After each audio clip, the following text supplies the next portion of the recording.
Notebook IAS, आपकी सफलता है हमारा मिशन। हेलो दोस्तों, स्वागत है आपका आपके पसंदीदा यूट्यूब प्लेटफॉर्म नोट्सबुक आईएएस पे। दोस्तों, आज हम लोग बात करेंगे फिर रसिया और यूक्रेन के संबंध में। ये आपको पता है कि रसिया और यूक्रेन जो है, जो ये वार चल रहा है, यह सबसे पुराना वार है। मतलब अभी जो रिसेंट में आप देखे होंगे बहुत सारे युद्ध हुए हैं और बीच में समझौते भी हो गए हैं, युद्ध विराम भी हो गए हैं। जैसे अगर बात किया जाए इजराइल और ईरान के बीच हो, चाहे इजराइल हमास के बीच हो, इजराइल गाज़ा के बीच हो, या नाइजीरिया में भी आपने देखा, कांगो में भी आपने देखा, साउथ अफ्रीकन जो कंट्रीज है, कॉन्टिनेंट है, वहाँ पर भी कुछ ऐसे देश हैं जहाँ पे कन्फ्लिक्ट्स की शुरुआत हुई थी। हालांकि कुछ ऐसे देश हैं जहाँ पे छोटे मोटे कन्फ्लिक्ट हैं अभी भी, उसके बावजूद भी बहुत सारे ऐसे जगह थी जहाँ पे कॉन्फ्लिक्ट को जो है ओवर कर दिया गया, यानी धीरे धीरे उसकी समझौता एग्रीमेंट करा दी गई।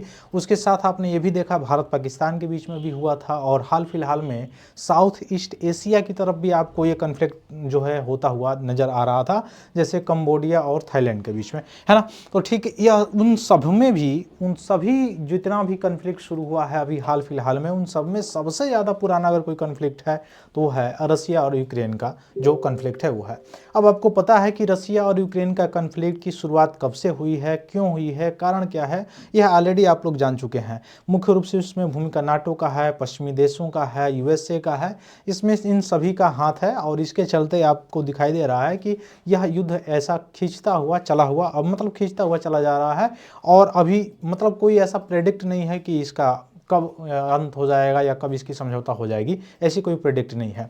अभी हाल ही फिलहाल में घटना आपने देखा होगा, कुछ समय पहले जो यूक्रेन के राष्ट्रपति हैं अमेरिकी राष्ट्रपति के साथ मिलने जाते हैं ये मीट करने के लिए कि एग्रीमेंट कैसे हो, तो रसिया के द्वारा उस पर अटैक किया जाता है। उसकी यूक्रेन की राजधानी जो कीव है उस पर अटैक किया जाता है। ठीक उसी के बाद आपने ये चीज़ भी देखा कि हाल फिलहाल में अभी रसिया के जो प्रेसिडेंट हैं पुतिन, उनके आवास पे हमला किया गया था।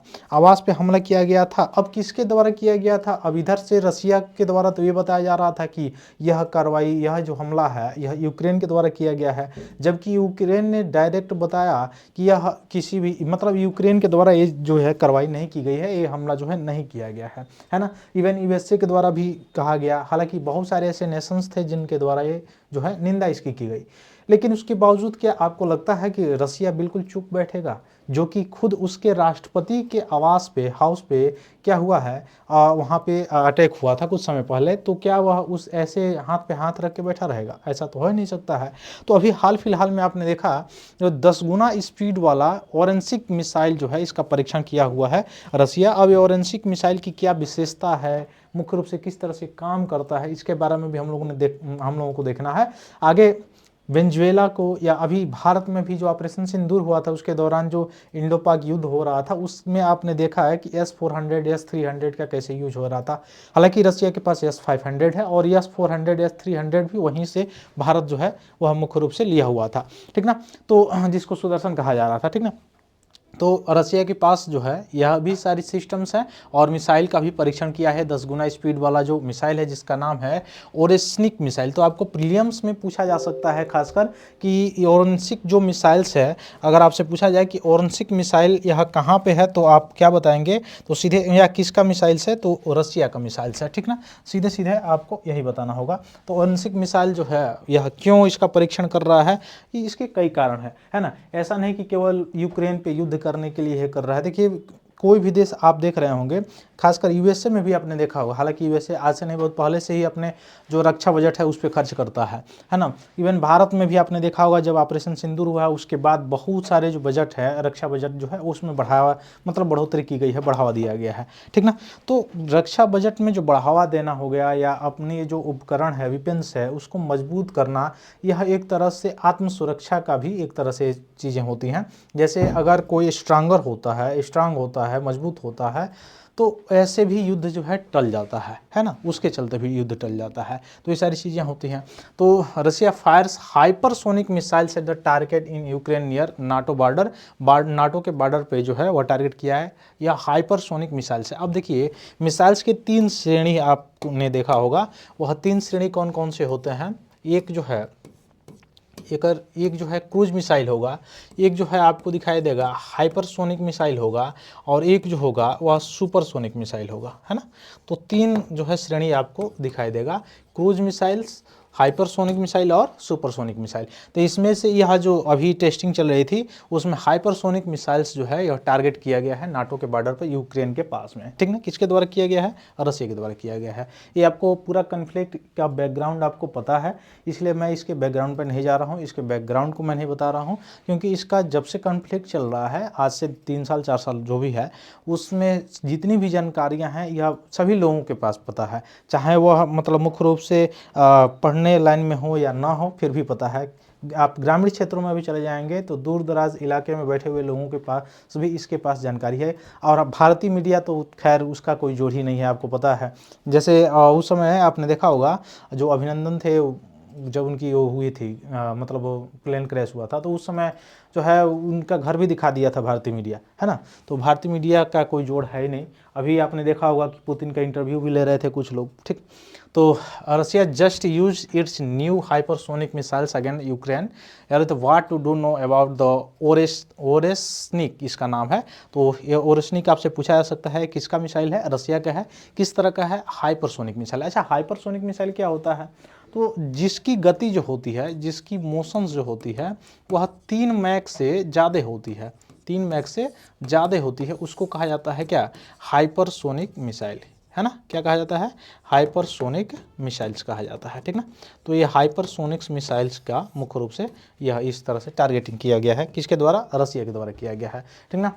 तो कहाँ पे किया गया है? तो रसिया लॉन्चेज न्यूक्लियर कैपेबल ऑरेंसिक मिसाइल। तो याद रखिएगा, ये पूछा जा सकता है कि आपको ऑप्शंस में दे देगा DRDO के द्वारा बनाया गया है, किसके द्वारा ऐसे बनाया जाएगा, मतलब गलत रूप में दे देगा, जो कि वह स्टेटमेंट गलत होगा, ठीक ना। तो ओरेस्निक मिसाइल्स जो है only second time at the Ukraine is massive air strike जो है वह मुख्य रूप से किया गया है, कहाँ पे? यूक्रेन के, है ना। यह कब की घटना है? 9 जनवरी की घटना है, यानी पिछले दिन की घटना है। आज 10 तारीख है, पिछले दिन जो है ये सारी चीज़ें की गई हैं। अब नाटो की सीमा पे जो है किया गया है, आपने पता होगा आपको कि नाटो का एक आर्टिकल है, आर्टिकल 5, है ना। आर्टिकल 5 नाटो का क्या कहता है? आर्टिकल 5 नाटो का ये कहता है कि अगर नाटो के जो सदस्य देश हैं उनमें किसी भी एक सदस्य पे अगर कोई हमला होता है तो पूरे नाटो पे हमला माना जाएगा, और पूरे नाटो पे हमला अगर माना जा रहा है तो उसकी सुरक्षा के लिए जितने भी नाटो देश हैं वह एक साथ मिलकर क्या करेंगे? उसमें पार्टिसिपेट करेंगे, ठीक ना, भाग लेंगे युद्ध में, या उसको डिफेट करने का काम करेंगे, ठीक ना। तो ये नाटो का क्या है? आर्टिकल 5 है, आर्टिकल 5 इससे रिलेटेड है, ठीक ना। तो इस हमले में देखा जाए तो शाहेद ड्रोन और अन्य मिसाइल के सैकड़ों हमले भी इसमें शामिल थे। तो बहुत सारे मिसाइल्स इसमें किए गए हैं, लेकिन जो स्पष्ट रूप से जो मिसाइल है उसको थोड़ा सा आप लोग याद रखिएगा, जिसका नाम अभी मैंने बताया, ओरेस्निक मिसाइल, जो न्यूक्लियर कैपेबल मिसाइल है, रसिया का है, और हाइपरसोनिक जो है मिसाइल है ये, ठीक ना। तो सुपरसोनिक मिसाइल नहीं है, या कौन सा? हाइपरसोनिक मिसाइल है, ठीक है। इस चीज़ को याद रखिएगा।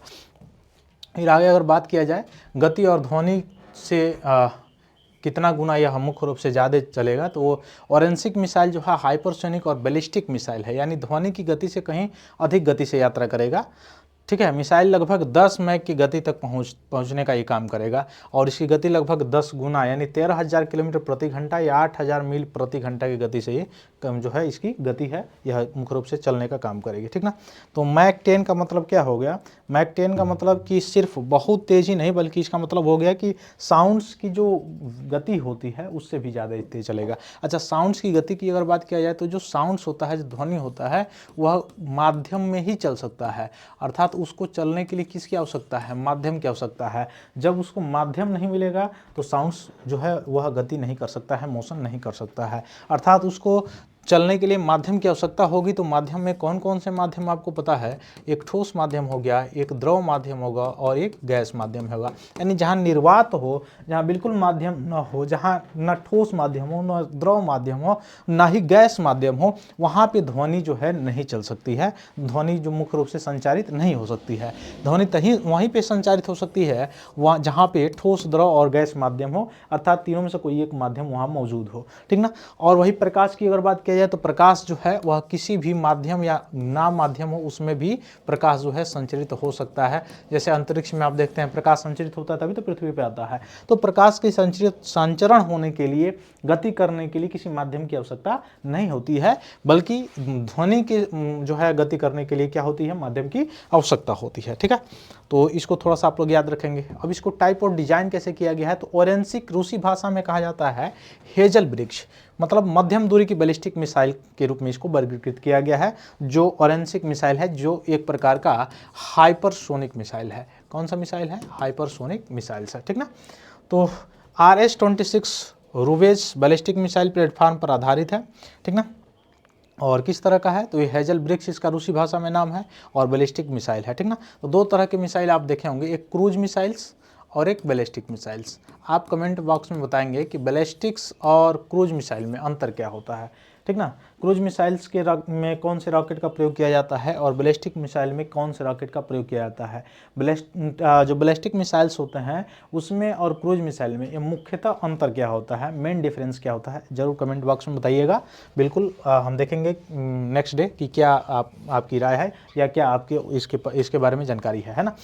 तो आगे चलते हैं हम लोग। वारहेड और पेलोड में देखा जाए, इसका पेलोड जो है परमाणु या पारंपरिक युद्धक हथियारों से लैस किया जा सकता है और नवीनतम जो भी हमले हैं ऐसा प्रतीत होता है कि गैर परमाणु पेलोड भी इसके साथ ले जाया जा सकता है। ठीक ना, श्रेणी में अगर देखा जाए तो ओरेंसिक सैकड़ों से लेकर संभावित रूप से हजारों किलोमीटर की यात्रा कर सकता है। ऐसे ही पता है आपको, जब इसका नाम ही ऐसे ही हाइपरसोनिक बैलिस्टिक मिसाइल्स है तो आसानी से यह इसकी जो मोशन होगी, जो इसकी गति होगी या दूरी होगी, ज़्यादा डिस्टेंस तय कर सकता है। तो आसानी से ज़्यादा डिस्टेंस दूरी तय कर सकता है। यूरोप की सीमा तक इसकी मिसाइल जो है जा सकती है ना। तो यह सारी चीज़ें हैं। 2022 में शुरू हुआ था यह आक्रमण, अभी चल ही रहा है। अभी कोई भी इसमें गतिरोध होने की कोई भी संभावना आपको दिखाई नहीं दे रही होगी कहीं से भी। ठीक ना, और सबसे ज़्यादा यहाँ पर कोई कुछ होता है तो ह्यूमन राइट्स का जो है वायलेशन होता है। अच्छा, आप एक क्वेश्चन और बताएंगे कि यूक्रेन से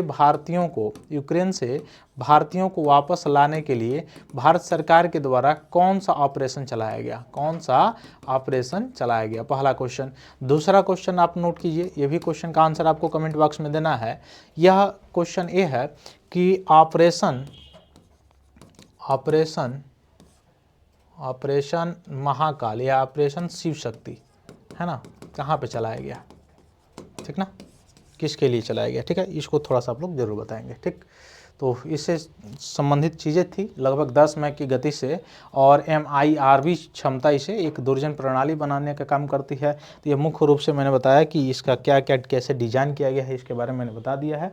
फिर मिलते हैं हम लोग अपनी अगली क्लास में, तब तक के लिए बहुत बहुत धन्यवाद दोस्तों, जय हिंद। हेलो दोस्तों, नोट्सबुक IS आपकी सफलता है। हमारा मिशन के तहत लाया है बेहतरीन टेस्ट सीरीज का कलेक्शन, जिसमें UPSC और स्टेट PCS के प्रीलिम्स और मेंस के टेस्ट सीरीज उपलब्ध है, वो भी लोएस्ट प्राइस में। तो आप आज ही अपनी सफलता की दिशा में आगे बढ़ने के लिए हमारे टेस्ट सीरीज सेंटर दिल्ली के मुखर्जी नगर और प्रयागराज के सिविल लाइंस के सेंटर पर जाकर टेस्ट सीरीज परचेस कर सकते हैं। आप अगर ऑनलाइन टेस्ट देना चाहते हैं तो आप डिस्क्रिप्शन में दिए गए लिंक द्वारा आप हमारे ऐप को प्ले स्टोर के माध्यम से डाउनलोड कर ऑनलाइन टेस्ट सीरीज परचेस करें और अपनी तैयारी को और मजबूत बनाएं। अन्य जानकारी के लिए आप दिए गए नंबर पर कॉल भी कर सकते हैं।